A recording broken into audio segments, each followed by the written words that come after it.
So yeah, part 11, continuing on with the Madain Usa made in USA, things that inspired our imaginations, colored TVs, clothing, the screen prints. I received one time my brother or my dad, one of them brought me home a screen print that on the back of the tag it had Madain Usa, meaning USA, and I was like, this fucking shit is dope.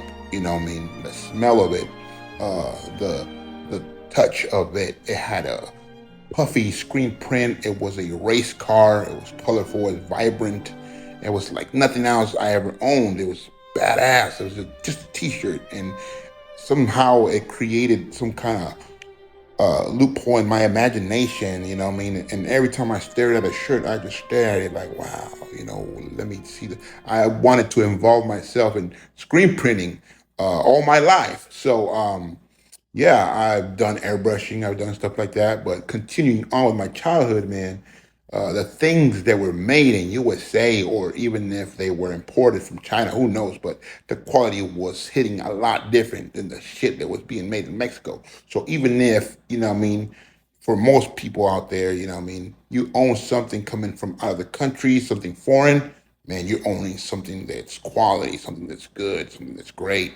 Um, Compared to some of that shit that was being made. If it was craftsmanship made in Mexico, if it was like artist shit, that shit had dope ass quality too. But if it was fabricated like in a factory, like made of plastic, it was cheap. It was garbage. You play with toys. My mom would buy me these cheap ass plastic toys that would break at the touch of them.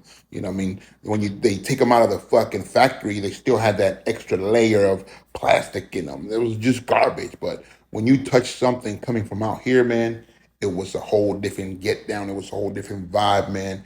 Uh, we would work all. I would work all day long just to get my hands on one of those toys, man. It just it sparked my imagination to no end, So to a point that a child is longing and dreaming of coming to USA just so they can get a hold of these things.